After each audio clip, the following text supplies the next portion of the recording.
فيا أيها الراجون منه شفاعة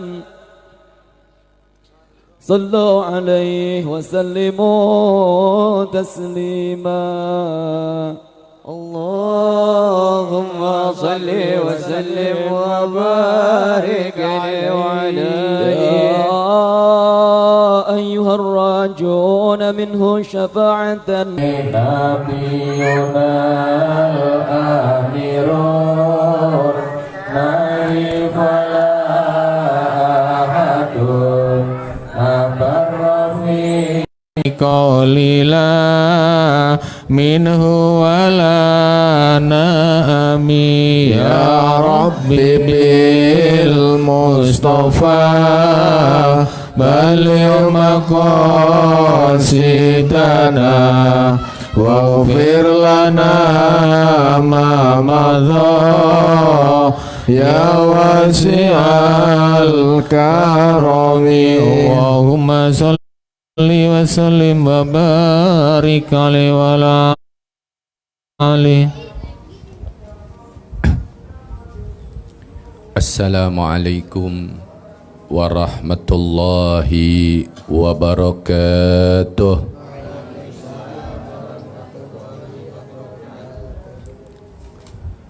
Bismillahirrahmanirrahim. Allahumma salli wa sallim ala sayyidina Muhammadin al-Fatih lima ughliqa al-khatim lima sabaq nasiril haqqa bil haqqi wal hadi ila firatikal mustaqim wa ala alihi wa sahbihi haqqa qadrihi wa miqdarihil azim. Allahumma akhrijna min dhulumatil wahmi wa akrimna binuril fahmi waftah alaina bima'rifatil ilmi wa hashin ahlaqana bil hilmi wa sahil lana abwaba fadlik wansur alaina min khadhaini birahmatika ya arhamar rahimin. Alhamdulillah summa alhamdulillah. Puja dan puji syukur tak lupa kita aturkan kehadirat Allah Subhanahu wa ta'ala. Salawat serta salam tak lupa kita aturkan dan kita curahkan kepada junjungan kita tercinta baginda Nabi besar Muhammad sallallahu alaihi wasallam yang telah membawa dan menyelamatkan kita seluruh umatnya dari zaman kebodohan menuju zaman yang penuh dengan ilmu yang bermanfaat. Terbuka halaman 60, makalah ke-25, keterangan qala ba'dal arifin. Perkataan daripada sebagian daripada arifin, yaitu mereka para ahli makrifat.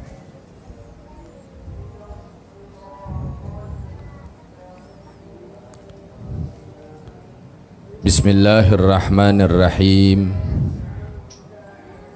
Qala ba'dal arifin as-sabru salasatun maqamatin. Sebagian daripada ahli ma'rifah mengatakan bahwasanya sabar itu ada 3 tingkatan. Ya, sabar itu ada 3 tingkatan. Mudah-mudahan salah satunya ini nyantel di kita, jangan sampai salah satu aja nggak ada. Ya.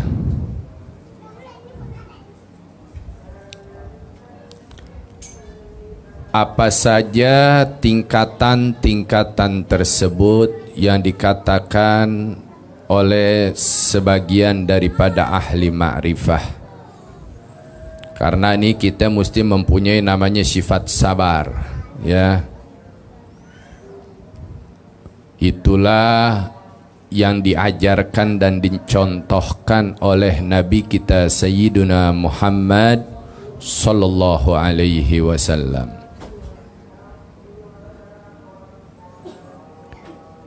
Tarkus saqwa wahya darajatut tabi'in. Tidak suka menceritakan nasib buruk, ya, dia tidak suka tuh. Tidak senang menceritakan nasib-nasib buruknya, nasib-nasib jeleknya, kecuali kepada Allah. Ya, hanya menceritakan nasib buruknya tersebut kepada Allah Subhanahu wa ta'ala. Nah, ini disebut tingkatan daripada para tabi'in. Ya, kadang kita kalau ketemu orang, wah ada dia tuh, jangan dah, ngindar. Kenapa? Waduh, ceritanya nasibnya melulu yang jelek-jelek. Ada gak yang begitu? Ya, dia datang lagi, pasti ngeluh nih nggak jauh. Ya, ada nggak yang begitu tuh? Ada ya. Kita orangnya juga, kitanya juga ada ya. Nah, ini para tabi'in, setiap ada sesuatu keburukan di dalam dirinya, di dalam apa yang ia dapat, maka buru-buru mereka ngadu kepada Allah Subhanahu wa ta'ala. Itu tempat yang paling spesial mengadukan segala hal-hal kita, tak lain dan tak bukan hanya kepada Allah Subhanahu wa ta'ala. Ngadu, ceritakan, sambil kita berdoa, sambil kita bermunajat, ya, karena udah pasti kita ini hidup tidak selalu enak, tidak selalu mudah. Pasti ada ujian demi ujian, cobaan demi cobaan yang akan kita dapatkan. Sesuai apa? Sesuai kemampuannya. Perhatikan, Allah Subhanahu wa ta'ala tidak akan, ya, memberikan satu ujian, satu cobaan, satu musibah kepada hambanya di atas kemampuan daripada hambanya. Jadi segala ujian, cobaan, musibah, nasib yang kita dapatkan itu pasti sesuai kemampuan kita dan pasti ada jalan keluarnya. Jalannya apa? Kembali lagi, sabar. Ya, sabar. Jangan kita baru mendapatkan satu nasib yang kita anggap nasib buruk, udah menyimpang, nggak mau sabar nerimanya. Ya, udah pinjam duit aja merentenir, makin buruk. Ya,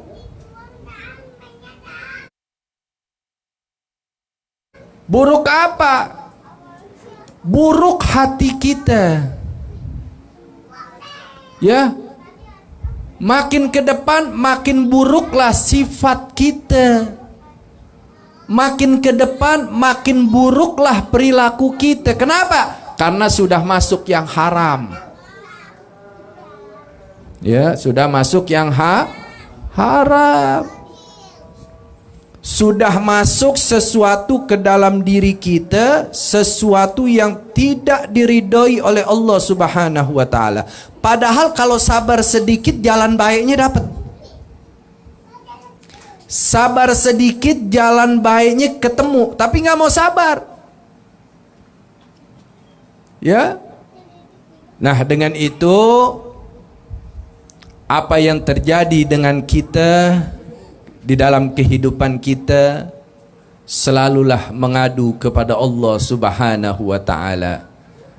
Karena Allah Subhanahu wa taala selalu mendengar, selalu melihat, selalu menyaksikan, dan Allah Subhanahu wa taala tidak pernah tidur, akan mendengar apa keinginan daripada hambanya yang mempunyai rasa takut kepada Allah Subhanahu wa taala.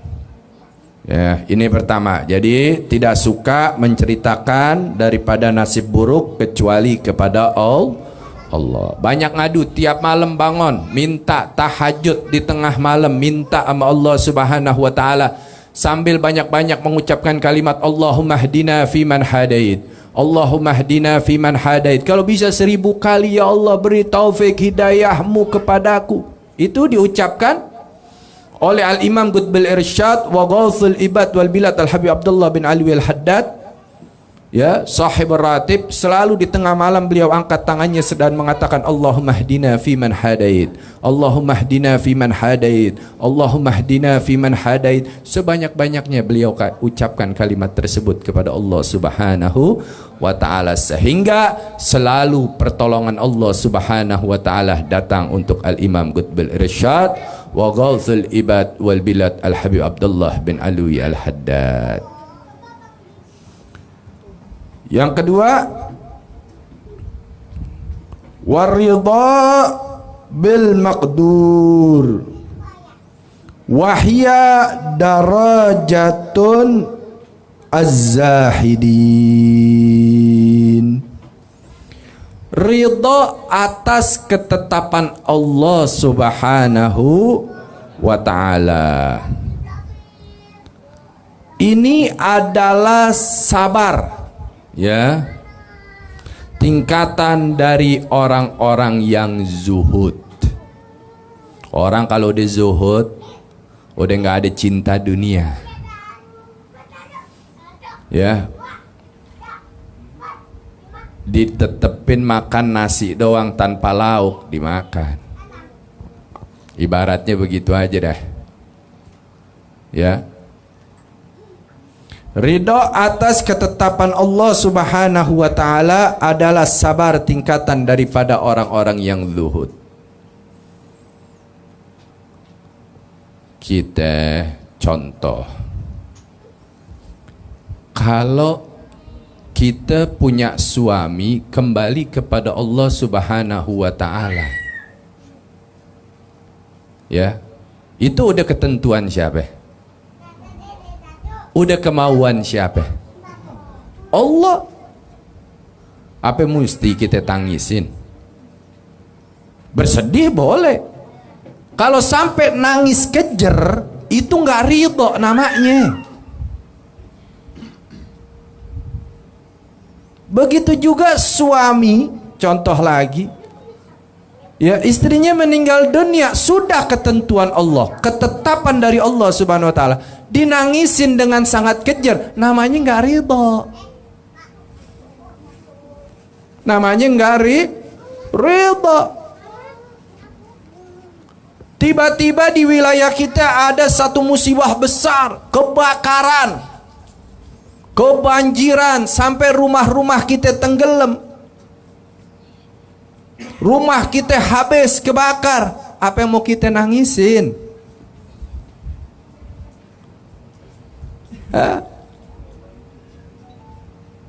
Bersedih boleh, nangis sampai bercucuran air mata, tanda kita tidak redha dengan ketentuan Allah Subhanahu wa taala. Makanya dahulu Al-Habib Anis ibni Habib Alwi ibni Syedil Imam Habib Ali bin Muhammad bin Husain Al-Habsyi sahibul Maulid Simtudurar, itu waktu rumah beliau kebakaran, apa yang dilakukan oleh beliau? Beliau keluar, duduk, begitu api sudah tenang, dikumpulkan tuh orang-orang yang memadamkan api, duduk, dipanggil tukang bakso, tukang apa, tukang es, disuruh pada makan. Kata orang, "Beb, antum ini habis kena musibah, Kok nggak ada rasa bersedih atau apa? Loh, ini kan milik Allah. Kalau Allah mau ambil, ambil. Ente ini capek habis madamin api. Sekarang makan dulu. Nanti ana yang bayar semuanya. Ini orang zuhud begitu. Ame dunia, ya, jauh. Ya, kadang kita hilang motor sebulan stresnya. Ya, padahal belum tentu tuh ketentuan Allah, kitanya selebor, motornya nggak dikunci setang lah, taruhnya di jalanan lah. Yang belum tentu itu satu ketentuan dari Allah karena keseleboran kita. Waduh, nangisinya sebulan, sampai lapor polisi, lapor ini, cari sono, cari sini. Bagaimana yang udah Allah tetapkan. Rezeki begitu juga. Ya, mau berusaha kita seperti apa, terus berusaha, tapi kalau sudah ditetapkan segitu dan itu sudah menjadi ketentuan dari Allah Subhanahu wa taala, maka kita harus terima dan redha. Supaya apa? Rezeki menjadi berkah. Dari kemarin gue ngojek 20 lagi. Gimana sih ini? Jangan sampai nggak ada keridhaan. Ya, contoh orang-orang yang zuhud, minimal sedikit ada nih dalam diri kita sifat zuhud. Ada. Kalau udah kita bisa tanemin sedikit, nanti berkembang tuh. Tambah banyak, tambah besar, sehingga kita akan selalu menerima apapun kalau itu sudah menjadi ketentuan Allah Subhanahu wa ta'ala. Yang kedua, ini tingkatan daripada orang zuhud, yaitu ridha atas ketetapan Allah Subhanahu wa ta'ala.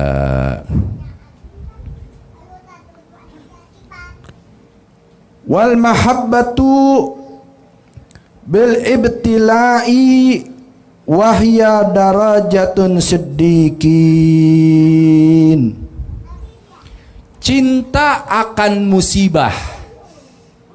Ya, cinta akan musibah.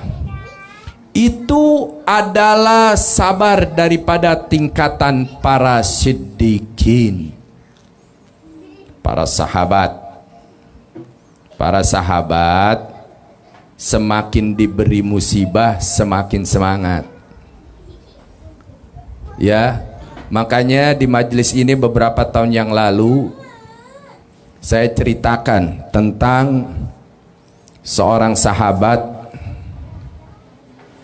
yaitu Ubay ibn Ka'ab. Dia datang ya ke Nabi. Apa kata Ubay? Ya Rasulullah, ma jazaa'ul ghummah.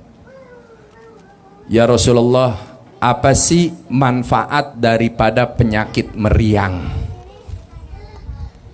Kalau kita meriang pengennya sembuh ya. Ya, dikasih ujian, dikasih cobaan penyakit, ya dikasih musibah.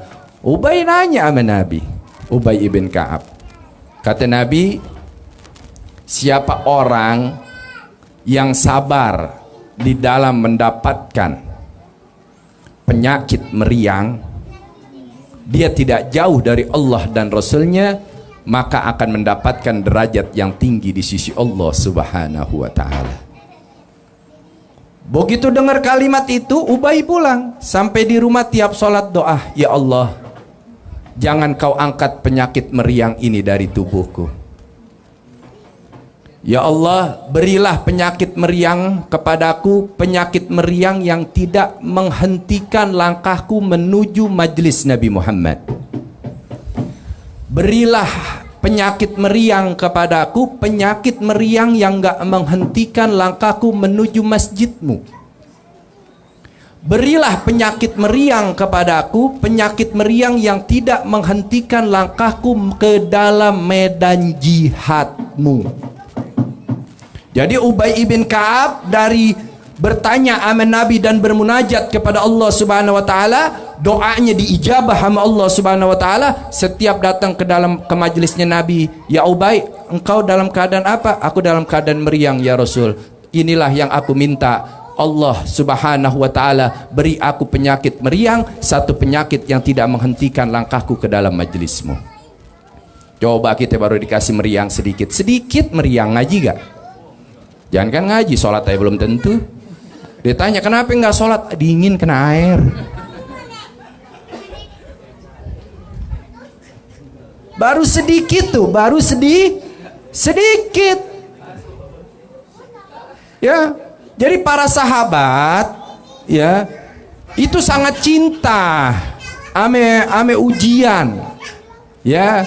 Para sahabat tuh makin senang, semakin dikasih ujian bukan semakin letoy, semakin semangat ya. Bukan semakin menurun ibadahnya, semakin diberi ujian semakin para sahabat gencar di dalam menjalankan ibadah kepada Allah subhanahu. Nah, kita begitu juga.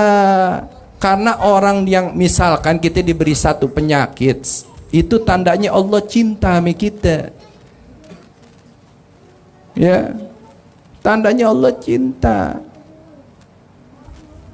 Makanya setiap ada ujian apapun yang kita dapatkan di dalam kehidupan kita, kembalilah kita kepada Allah subhanahu wa ta'ala. Lalu dikatakan ubudillah ala ridha fa in lam tastati fa fis sabri ala ma taqruhu khaira katsiran. Yang mana dikatakan dari sabda Nabi sallallahu alaihi wasallam, beribadahlah kalian ya. Beribadahlah nih kita semua ya.